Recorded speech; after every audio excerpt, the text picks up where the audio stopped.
السلام علیکم دوستوں، میرا نام ہے ملک سجاد اور آپ دیکھ رہے ہیں سعودی ٹی وی چینل۔ دوستوں، آپ لوگوں کے لیے بہت ہی اچھی اپڈیٹ لے کر حاضر ہوا ہوں۔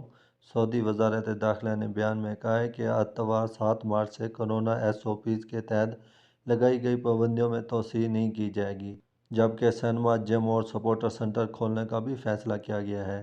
سرکاری خبر ایجنسی SPA نے وزارت داخلہ بیان میں کہا ہے کہ سماجی تقریبات میں زیادہ سے زیادہ 20 افراد شرکت کر سکیں گے۔ وزارت داخلہ نے یہ بھی کہا ہے کہ آئندہ مرحلے میں ماسک اور سماجی فاصلے جیسی پابندیوں پر عمل یقینی بنانے کے لیے چھاپے بڑھا دیے گئے ہیں۔ بیان میں کہا ہے کہ قبرستان میں نماز جنازہ کے اوقات کی پابندی جاری رکھی جائے گی۔ وزارت داخلہ کا کہنا ہے کہ 3 اور 14 فروری کے کردہ وضاحت بیانات میں جن حفاظتی اقدامات کا فیصلہ کیا گیا تھا، اب ان میں کوئی توسیع نہیں ہوگی۔ اور سعودی وزارت داخلہ نے 10 مارچ سے انٹرنیشنل فلائٹس کھولنے کا بھی اناؤنسمنٹ کر دیا ہے۔ دوستوں، فضائی سفر کرنے کے لیے توکلنا ایپ کی ضرورت نہیں ہے۔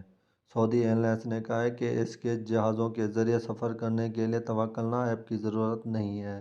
اخبار 24 کے مطابق ایک خاتون نے سعودی ایئر لائنز کے ٹویٹر اکاؤنٹ پر سوال کیا کہ وہ جدہ سے ریاض جانا چاہتی ہیں مگر ان کے پاس توکلنا نہیں ہے، کیا وہ سفر کر سکتی ہیں؟ اس پر سعودی ایئر لائنز نے وضاحت کی کہ جب سعودی ایئر لائنز کے ذریعے سفر کرنے کے لیے توکلنا کی شرط نہیں ہے، اگر متعلقہ اداروں کی طرف سے ایسی کوئی شرط عائد کی گئی تو ان کا اعلان کر دیا جائے گا۔ واضح رہے کہ اس سے قبل سعودی ریلوے نے اعلان کیا تھا کہ مسافروں کے لیے توکلنا ایپ ضروری ہے۔